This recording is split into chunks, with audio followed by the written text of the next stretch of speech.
십자가에 달리신 예수님이 목이 마르다 말씀하십니다.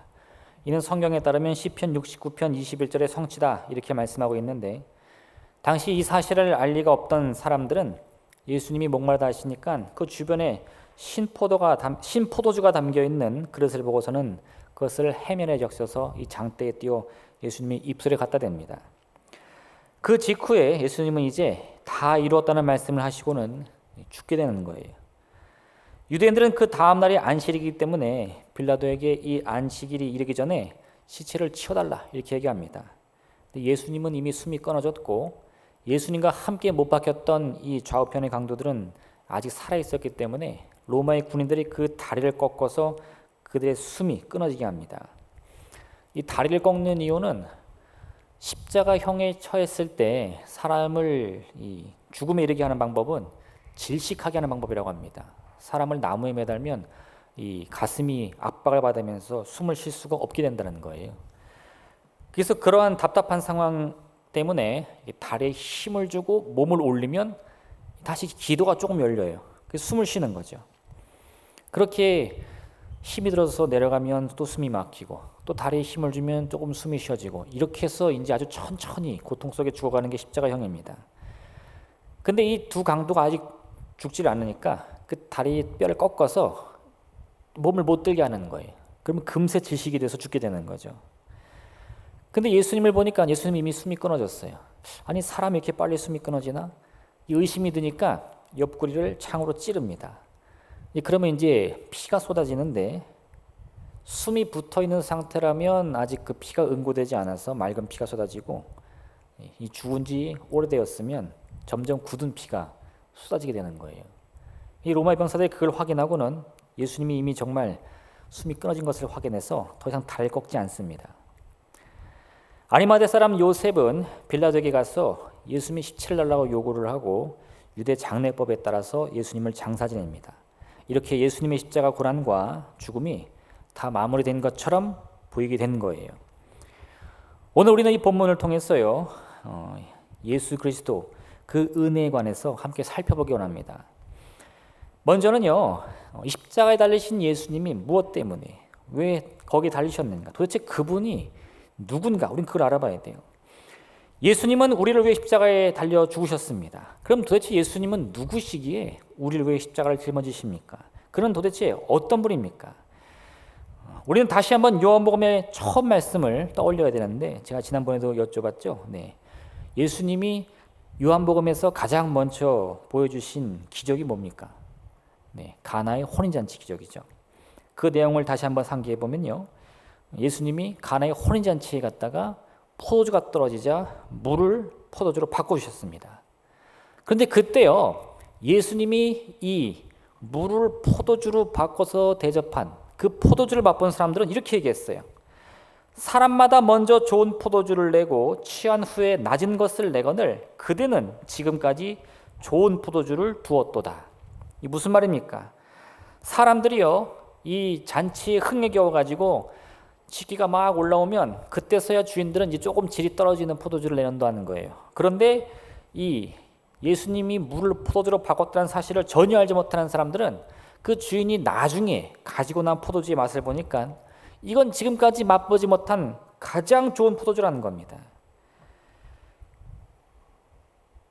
예수님이요, 하인들을 시켜서 물로 바꾼 그 포도주는 그저 그런 포도주가 아니라 누가 맛보아도 가장 최고의 맛이라는 것을 알 수 있는 극상품 포도주였던 거예요. 근데 오늘 본문을 보니까요, 예수님이 십자가에 달려가지고 목이 마르다 했더니 사람들이 예수님께 드린 포도주는 뭡니까? 네, 신포도주였어요. 그건 뭐냐? 그 당시 이 돈 없고 가난한 사람들, 또 이 로마의 군인들이 목이 마를 때마다 자주 마셨던 이 질이 떨어지는 포도주와 여러 가지 물, 향료들을 섞어서 마시는 그런 이 하급 포도주를 의미합니다. 그건 값이 싸고 양을 많이 만드는 거예요. 우리가 이 두 장면을 비교해 볼 필요가 있는데요, 예수님이 사람들이 포도주가 떨어져서 그 포도주를 줘야겠다 결심하셨을 때는 뭘 주셨느냐? 가장 좋은 포도주를 만들어 주셨어요. 정작 예수님이 십자가에 달리셔가지고 고통 속에 목이 마르다 했더니 그 모습을 보고 안타까웠던 사람들이 예수님께 드릴 수 있는 것은 뭐밖에 없었느냐? 신포도주밖에 없었어요. 우리는 이 장면을 유심히 살펴봐야 되는데요, 우리 인생이 꼭 들어맞습니다. 왜요? 우리가 하나님께 뭘 드릴까 아무리 고민해봐도요, 사실 우리가 가지고 있는 것은 신포도주밖에 없습니다. 그런데 우리가 하나님께 무엇을 달라고 요구하면요, 하나님은 무엇을 주시느냐? 가장 좋은 것으로 늘 우리에게 주신다, 이 말이에요. 여러분, 예수님과 우리의 관계라는 것은요, 이런 완전한 불평등 관계 속에서 예수님의 이 전폭적인 은혜와 사랑 속에서 맺어진 관계인 겁니다. 우리가 극상품 포도주를 드리기 때문에 예수님도 우리에게 좋은 거 주시는 게 아니에요. 우리가 아무리 우리의 머리와 지혜와 능력을 다 쥐어짜도요, 내가 가진 것 그저 신포도주밖에 없습니다. 그런데 내가 목이 말라 이 잔치에 포도주가 떨어졌을 때 주님께 기도하여 간구하면 예수님께서는 물을 바꾸어서라도 우리에게 가장 좋은 포도주를 주신다, 이 말이에요. 너희가 악한 자라도 좋은 것으로 자식에게 줄 줄 알거든 하물며 하늘에 계신 너희 아버지께서 구하는 자에게 좋은 것으로 주시지 않겠느냐. 이 가나의 혼인잔치에서요, 예수님은 하인들을 시켜서 항아리에 물을 가득 부으라고 말씀하셨습니다. 그리고는 그 하인들에게 바로 그 물을 그대로 떠서 연회장에 갖다 주라고 말하는 거예요. 그 말을 들은 이 하인들은 어떤 생각을 했을까요? 굉장히 어리둥절했을 겁니다. 아니 예수님, 지금 혼인잔치에 부족한 건 물이 아니에요. 뭐 잘못 들으셨습니까? 지금 연회에 부족한 것은 포도주입니다. 포도주. 하인들은 아마 겉으로는 말 못했지만요, 속으로는 다 그렇게 생각했을 거예요. 야, 이제 우리 큰일 났다. 지금 저 예수라는 사람이 누구인지 몰라도 이 주인의 친구 같은데 그의 말을 따라서 이 항아리에 물을 떠가지고 연회장에 갖다 주면 이제 손님들 난리 날 거다. 원망하고 불평할 거다. 누가 너희에게 맹물 가져오라고 했냐? 지금 이 흥에 겨운 혼인잔치에 누가 손님을 맹물로 대접하냐? 이제 우리가 다 그 모든 원망과 불평을 다 듣게 되겠다. 이러면서 아주 걱정을 했을 거예요. 그런 근심걱정 어린 마음에 항아리에 있는 물을 그대로 떠다가 연회장에 갖다 주었는데 그 맹물을 맛본 사람들의 반응이 어땠습니까? 그들의 예상대로 이게 뭐야? 너희들 장난하는 거야? 라는 원망이나 불평이 아니라 왜 이제야 이 좋은 것을 내왔는가? 이런 말이었다는 거예요. 그 모습을 보고서야 이 하인들은요, 자신들이 그 말을 따랐던 그 예수라는 사람이 누구인지를 알게 된 거예요. 그는 보통 사람이 아니구나. 우리 인생을 살다 보면요, 지금 나는 포도주가 필요한데 주님은 맹물 같은 응답을 주실 때가 있습니다. 자, 항아리에 있는 맹물이 있으니까 떠가라. 그럼 우리는 뭐라고 말합니까? 아니 예수님, 제 사정 모르십니까? 지금 제가 필요한 건 포도주지 맹물이 아니에요. 제가 아무리 멍청하든 이 물과 포도주도 구분 못할 거라고 생각하신 겁니까? 막 마음에서 원망이 생기고 불평 생기죠. 이건 뭐가 잘못된 거야. 대단히 잘못된 거야. 주님이 지금 뭔가 크게 착각하신 거야. 이 맹물 같은 응답 때문에 마음에서는 짜증이 나고요, 원망이 가득 찹니다. 포도주를 얻지 못하게 되었으니까요, 또 불안하게 되고 걱정되고 근심돼요. 이거 기도의 응답이 제대로 안 되는구나. 근데 여러분, 그런 맹물 같은 응답을 주시는 예수님의 손길을 우리는 기억할 필요가 있는데, 우리 예수님은 포도주를 주시기 때문에 우리 주님이 아니에요. 가장 좋은 것을 주시기 때문에 우리 주님이 되시는 겁니다. 우리는 그걸 포도주라고 생각하지만요, 때로는 맹물이 내게 가장 좋은 응답일 수 있는 거예요.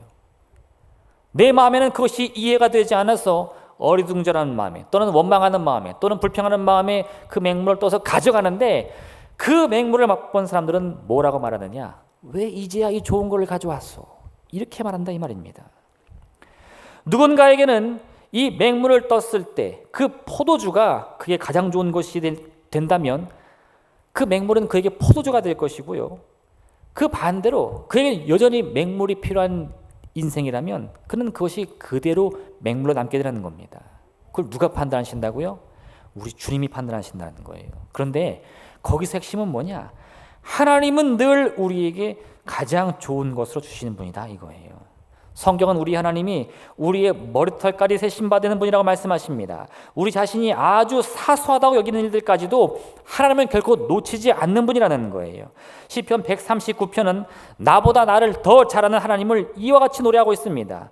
여호와여, 주께서 나를 살펴보셨으므로 나를 아시나이다. 주께서 내가 앉고 일어섬을 아시고 멀리서도 나의 생각을 밝히 아시오며 나의 모든 길과 내 눕는 것을 살펴보셨으므로 나의 모든 행위를 익히 아시오니 여호와여, 내 혀의 말을 알지 못하시는 것이 하나도 없으시나이다. 하나님은 결코 사람이 아니시니 우리와 같이 실수하거나 착각하는 분이 아니십니다. 내 눈으로 보기에 그것이 맹물과 같이 보인다 해서요 마음에 걱정할 필요 없어요. 왜요? 가장 좋은 것 주시는 하나님을 내가 믿기만 한다면요, 그것이 맹물이든 그것이 포도주이든 그것은 지금 나에게 가장 좋은 것임을 알 수 있기 때문인 거예요. 여러분, 우리의 마음과 생각에 따라 하나님의 응답을 판단할 것이 아닙니다. 오히려 그 모든 것을 주 앞에 맡기고요, 오직 가장 좋은 것으로 응답하시는 하나님을 믿음으로 바라보신 여러분 되시기를 주님의 이름으로 축원드립니다. 두 번째는요, 오늘 본문에 보면 예수님이 십자가에서 죽으셨을 때 그 모습을 지켜보던 한 사람이 있었어요. 누구냐? 바로 이 요한복음의 저자인 사도 요한입니다. 그럼 이 십자가 밑에 있었던 요한, 그는 왜 거기 있어야 합니까? 우리가 지난 본문을 함께 살펴보면요, 예수님이 십자가에 달리셨을 때 예수님의 제자 중에 오직 이 요한만이 십자가 밑에 있었습니다. 그걸 어떻게 알 수 있느냐? 예수님이 그를 알아보셨어요. 그리고는 어머니 마리아에게 보소서, 아들이니이다, 이렇게 말씀하시는 거예요. 그리고는 그 옆에 있는 요한에게 보라, 내 어머니라, 또 이런 말씀을 남기십니다. 그럼 우리는 한번 생각해 볼 필요가 있습니다. 아니, 왜 다른 제자들은 다 도망을 쳤는데 요한은 그 자리에 남아 있었느냐? 이게 사실 우리가 당장 이해하기는 어렵고요. 당시 이 중동 지역에 있는 사람들, 그 사람들의 이 삶의 이 모습, 전통을 좀 이해할 필요가 있습니다. 그걸 이해할 수 있는 한 가지 사건을 제가 소개를 하고 싶은데요. 지난 1975년부터 1990년까지 레바논에서는 내전이 일어났습니다. 이 오랜 내전 때문에 대략 15만 명에서 20만 명이 목숨을 잃었다고 해요. 아주 끔찍한 사건이었습니다. 근데 이 사건에 한 가지 특징이 있었는데, 이 내전이기 때문에 한 나라의 군대와 군대가 맞붙는 그런 전쟁이 아니었어요. 이 민간인들이 총을 들고 무장을 내서 나랑 생각이 다른 사람, 이념이 다른 사람을 그냥 쏴 죽이는 겁니다. 그러니까 그 나를 쏴 죽일 사람이 꼭 뭐 우리가 생각하던 저 북한 공산당이냐 뭐 이런 게 아니에요. 옆집 사람이 될 수도 있고요, 또 친척이 될 수도 있습니다. 어느 순간 너 나랑 생각이 틀리지. 그럼 총을 쏠지 모르는 거예요. 이게 그 당시 레바논 내전의 특징이었어요. 그러다 보니까요, 이 사람들이 늘 총을 몸에 지니고 다니고 온몸에 이 무장을 하지 않고는 거리를 다닐 수가 없어요. 언제 누가 나를 총으로 쏠지 모르는 겁니다. 또 혼자 다녀서도 안 되죠. 여러 사람이 생각이 맞는 사람들끼리 함께 팀을 짜가지고 다 온 전신에 무장을 하고 다니면서 사람들 다 노려봐야 되는 거예요. 언제 누가 적이 될지 모릅니다. 아주 살벌하지 않겠어요? 할렐루야. 네, 제 설명이 좀 부족한가 봐요. 잘. 네, 다 이해되시죠? 네. 근데 그 끔찍한 상황 중에 그럼 도대체 누구도 이 마음 놓고 거리를 다닐 수 없는데 도대체 뭘 먹고 어떻게 사느냐? 근데 참 신기하게요, 남자들은 그렇게 무장을 하면서 아주 조심스럽게 거리를 다녀야 되는데 여자와 아이들은 마음대로 다녀도 아무도 건들질 않아요. 왜냐? 네, 여자와 어린아이가 총을 들고 나를 죽일 거라는 생각을 하지 않는 거예요. 아무리 나랑 생각이 틀리다 하더라도 여자나 어린아이는 내 적이 아니라는 겁니다. 그래서 그 오랜 내전 기간 동안 남자들은 다 집에 꽁꽁 숨어서 총 들고 잠을 자는데 여자들이 밖에 나가서 일하고 시장 보고 그 가정을 다 돌봤다는 거예요. 예수님 당시 상황도요, 이보다 더하면 더했지 덜하진 않았을 겁니다. 예수님의 제자들은 성인 남성들이기 때문에 예수님이 잡혀가셨을 때 너도 예수의 제자지, 그게 발각이 되면 같이 죽는 거예요. 그도 우리의 적이다. 네, 부지불식간에 그 목숨을 잃는 겁니다. 그런데 여인들은 그렇지 않아요. 예수님을 따르던 여인들은 울며불며 예수님의 십자가 그 골고다 길을 같이 가는데 누구도 손대지 않습니다. 그리고요, 이 사도 요한은 가장 어린 제자라고 알려져 있는데 아마 이때는 아직 성인이 되기 이전인 소년이 아니었을까, 다들 그렇게 생각하는 거예요. 그러니 그 소년이 예수님의 제자임을 밝혀도 별로 위협이 안 됩니다. 그래서 이 여인들과 요한만이 끝까지 예수님 십자가를 지켜볼 수 있었던 거예요. 근데 그럼 그 어린 요한은 왜 거기 가야 됩니까?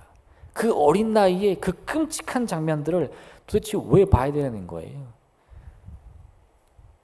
내가 사랑했던 사람, 내가 그토록 의지하며 믿었던 분입니다.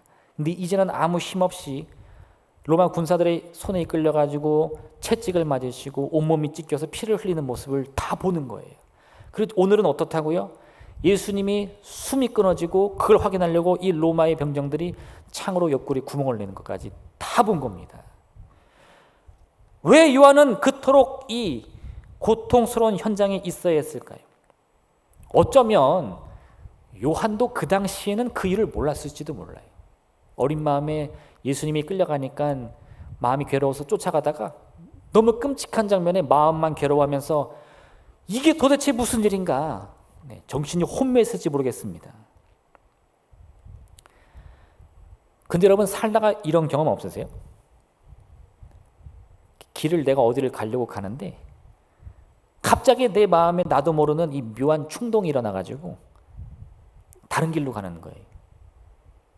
물론 그 길도 나쁜 길은 아니지만 본래 계획은 아니었어요.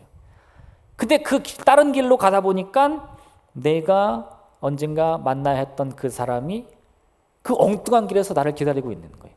우리 우연히 잘 만났네. 내가 원래는 이 길로 올 게 아닌데 이 길로 오니까 당신을 만났네. 너무 반갑고 너무 신기합니다. 할렐루야. 한 번도 그런 일이 없으신가 봐요. 그죠? 네. 저는 많았어요. 네. 웬일이지? 이게 무슨 일이지? 어떤 목사님이 이런 간증한 걸 들었어요. 한 번은 이 설교를 하시고 강단을 내려가시는데 처음 본 사람이, 우리 교회 성도, 목사님 성도가 아닌데 갑자기 와가지고 목사님께 막 감사 인사를 이렇게 막 감사합니다 목사님 하는 거예요. 그래서 이 목사님 어리둥절해가지고 무슨 일인가, 누군가 내가 누구 잘못 알아봤나 했는데 이분이 이렇게 말하더래요. 내가 사실 여기 올 게 아닌데 나도 모르게 지나가다가 갑자기 이 교회에 들어오고 싶어서 들어왔다는 거예요.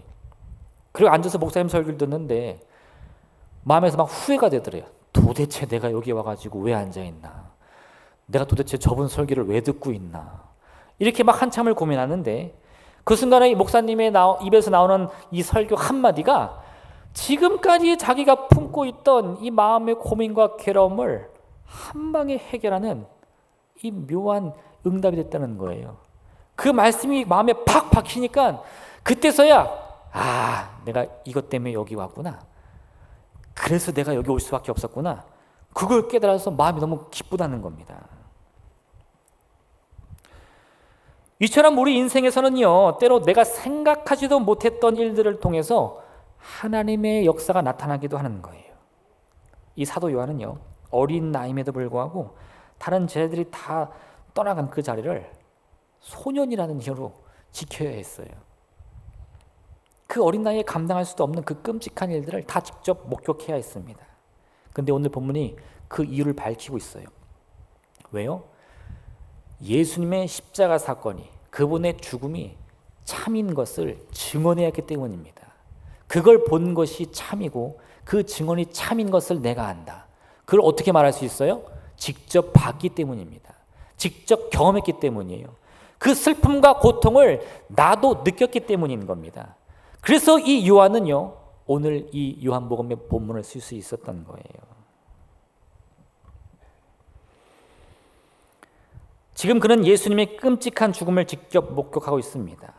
예수님이 얼마나 큰 상처를 입으셨는지, 또 그 위에서 자신들에게 어떠한 말씀을 남기셨는지를 다 보고 듣고 있는 거예요. 그 후에 많은 사람들이 예수님의 부활의 소식을 듣고는 이렇게 말했습니다. 그거 가짜다. 예수님 죽은 거 누가 봤냐? 예수님 죽은 척한 거다. 무덤에 들어가서 죽은 척하다가 나 다시 살아났다 거짓말하려고 그 연기를 한 거야. 이렇게 막 사람들이 얘기를 했어요. 근데 그런 사람들의 이 말을 반박할 수 있었던 사람이 누굽니까? 요한이에요. 왜요? 그는 봤거든요. 도망가지 않았습니다. 그 십자가 밑에서 예수님의 고통을 다 봤어요.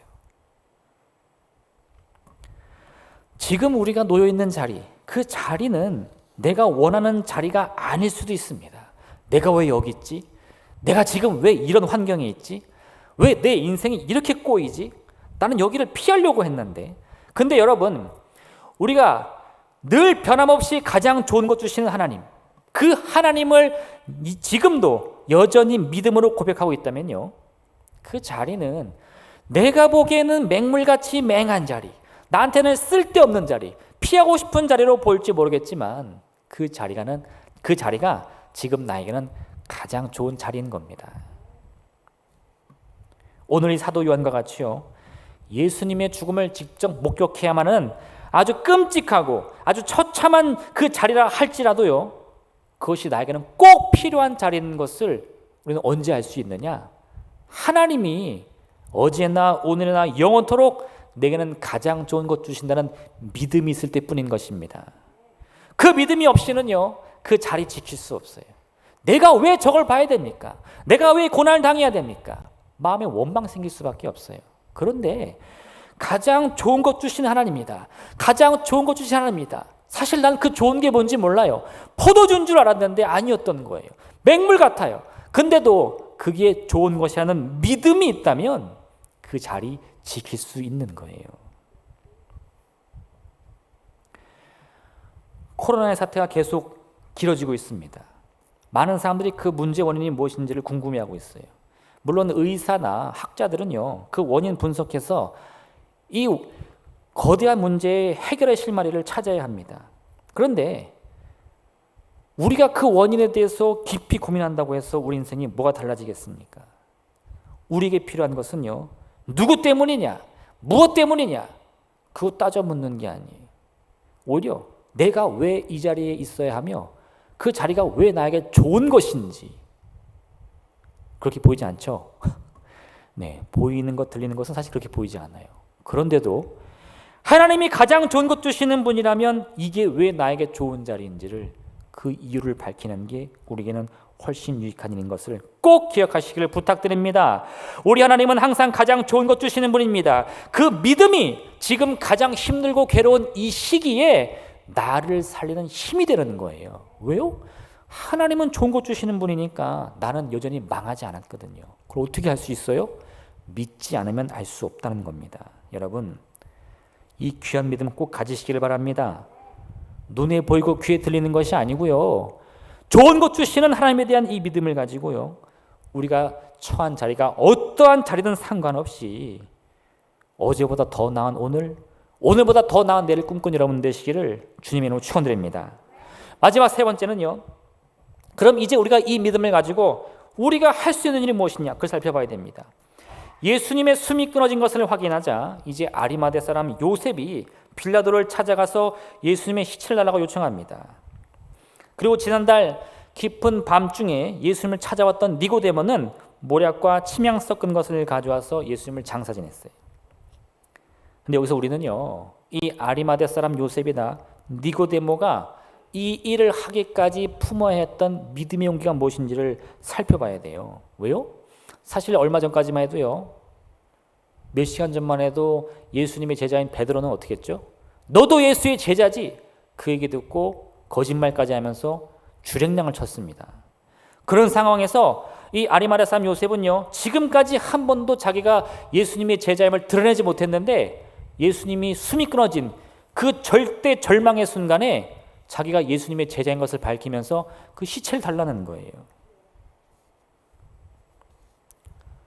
어쩌면 사람들이 이제 뭐 예수도 죽고 했으니 제자가 있든 말든 무슨 상관이냐 했을지도 몰라요. 근데 여러분, 그렇게 간단한 문제가 아닙니다. 어떤 목사님이 성지순례를 가게 됐어요. 예루살렘을 방문했는데 그 예루살렘을 좀 특별한 방법으로 좀 보고 싶었습니다. 그래가지고 낙타를 타고 그 도성을 한 바퀴를 돌고 싶었어요. 예루살렘에 가보신 분들은 아시지만 거기 낙타 이렇게 태워주는 사람들이 있어요. 돈 조금 받고. 보통 보면 이제 아랍 계열의 사람들이 많은데 이 목사님들 그래서 한 아랍인을 보니까 낙타를 가지고 있는 거예요. 그래서 그 사람한테 가서 흥정을 하고 얼마를 주고 낙타를 타고 예루살렘 시내를 한 바퀴 돌기로 했습니다. 목사님이 낙타 등에 오르고 낙타 길 일어서서 걸음을 가는데 그 낙타 주인이 분명히 눈으로 보기에는 아랍인인데 걸음을 뛸 때마다 할렐루야 할렐루야 이러는 거예요. 그게 너무 신기해 보였어요. 근데 사실 신기한 것만이 아니고 이 목사님은 당시 예루살렘 사정을 어느 정도 알고 있었는데 아시는 분은 아실 겁니다. 지금도 그 도시는 굉장히 위험한 도시예요. 거기는 유대인도 살고 아랍인도 살고 또 그리스도인도 살고 여러 가지 이 종파와 민족들이 섞여 사는데 문제는 그들이 전혀 화합이 안 된다는 겁니다. 사이가 아주 나빠요. 잘못해서 이 서로에게 심기를 건드리다 보면 막 총 쏘고 폭탄 터뜨리는 아까 그 레바논 내전과 같이 그 끔찍한 사건이 부지불식간 일어납니다. 제가 한번 들은 일이 있는데 어떤 한국인 여행객이 예루살렘 커피숍에 들었다가 자기 가방을 놓고 커피를 마시고 그냥 자리에서 일어나서 잠깐 자리를 비웠어요. 그랬더니 경찰 특공대가 와서 그 가방을 총으로 쏘더래요. 그 무슨 일인가 알고 봤더니 폭탄인 줄 알고 폭탄 테러인 줄 알고 그렇게 가방만 덩그러니 있으면 이 사람들이 공포심에 질려서 신고를 하고 그걸 미리 터뜨리는 거예요. 그래서 그 가방에 있던 노트북이며 가방이 자료들 다 터졌다고 하더라고요. 그런 상황인데 이 아랍인이 할렐루야를 외치고 있는 겁니다. 자칫 잘못해서 유대인들의 눈밖에 나면 또 이 아랍인들은 예수님을 안 믿죠. 알라를 믿잖아요. 거기서도 아주 심각한 문제거든요. 거기는 가족이고 뭐가 없어요. 알라를 배신하면 다 죽입니다. 그래서 그 여행을 마치고 낙타에 내리면서 물어봤어요. 아니 당신은 도대체 아랍인이면서 왜 할렐루야를 외칩니까? 그것도 목숨을 걸고. 그랬더니 이 사람이 이 목사님 귀에 대고 속삭이듯이 말하는 거예요. 사실은 제가 예수님을 사랑합니다.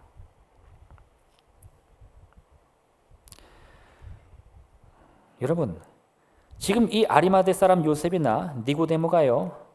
예수님이 죽고 나서 자신들이 예수님의 제자인 것을 밝히는 다른 이유가 없어요.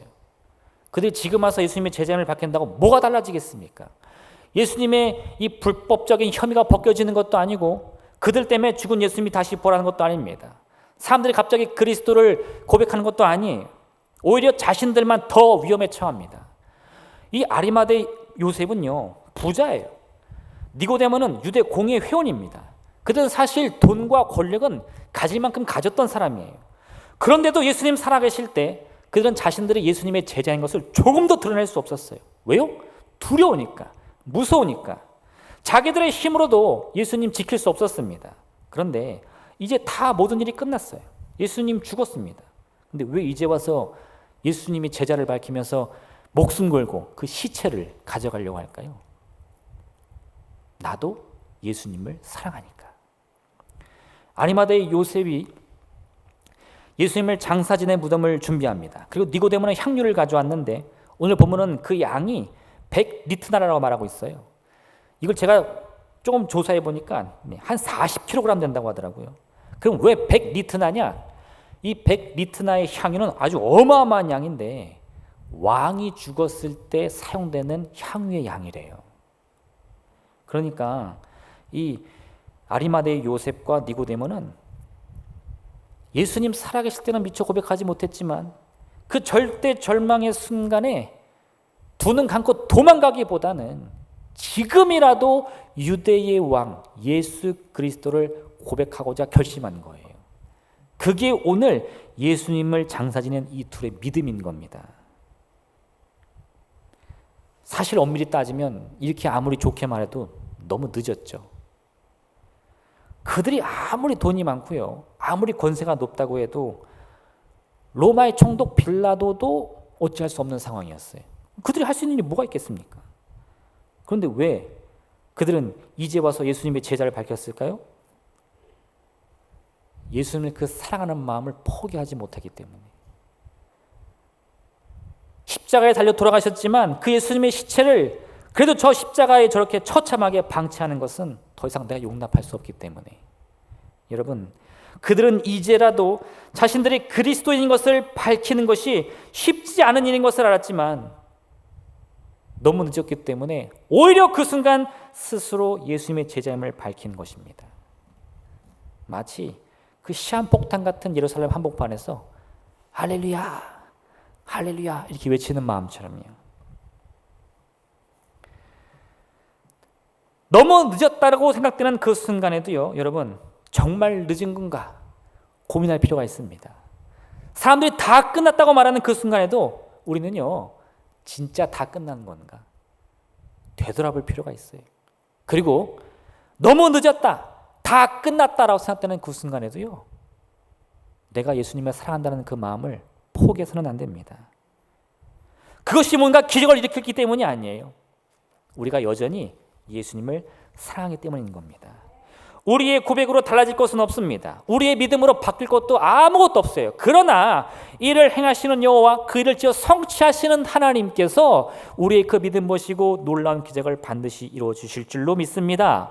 여러분, 그래서 다 끝났다는 그 절망의 순간에도 아직 끝난 게 아니게 되는 거예요. 나는 정말 할 것이 없습니다. 할 수 있는 일이 없습니다. 그래서 두 눈 꼭 감고 지금껏 해왔던 대로 그리스도인 것을 숨기고 예수의 제자인 것을 숨기고 또 간밤이 되어서나 예수님을 고백하면 그 인생 안전하게 살 수 있지만 그 절망의 순간이 돼서라도 나는 예수님의 제자다, 예수님이 우리의 진짜 왕이다 를 고백하는 것, 그게 우리가 해야 할 일인 줄로 믿습니다. 큰 집에는 금그릇과 은그릇뿐 아니라 나무그릇과 질그릇도 있어 귀하게 쓰이는 것도 있고 천하게 쓰이는 것도 있나니 그러므로 누구든지 이런 것에서 자기를 깨끗하게 하면 귀히 쓰는 그릇이 되어 거룩하고 주인의 쓰심에 합당하며 모든 선한 일에 준비함이 되리라. 너무 늦었습니다. 저는 천한 그릇입니다. 원망할 필요 없어요. 그저 우리가 스스로 다 끝났다라고 여기는 그 순간에도 나를 깨끗이 하여 거룩히 준비하면 하나님은 언제든 우리 쓰실 수 있습니다. 꼭 큰 그릇이어야 되는 거 아니에요. 꼭 거룩한 그릇이어야 되는 거 아닙니다. 꼭 때를 지켜야 되는 것도 아니에요. 아무 보이는 것이 없고 들리는 것이 없는 그 절망의 순간에도요, 여러분 주님에 대한 그 마음 꼭 붙드시기를 부탁드립니다. 이 귀한 믿음을 품고요, 예수님의 죽음 앞에서도 결코 낙심하지 아니하며 예수 그리스도의 부활을 바라고 꿈꾸고 소망하여 그 귀한 역사에 함께 참여 여러분 되시기를 주님의 이름으로 축원드립니다. 이 시간 함께 기도하겠습니다. 오늘의 말씀 생각하시면서 늘 좋은 것 주시는 하나님, 그 믿음이 나를 살리게 하여 주시옵소서. 우리의 모든 제목들을 함께 고백하오니 응답하여 주옵소서. 우리 가지고 나온 제목들 놓고 주님의 이른 생활을 간절히 기도하겠습니다. 주여, 주여, 주여.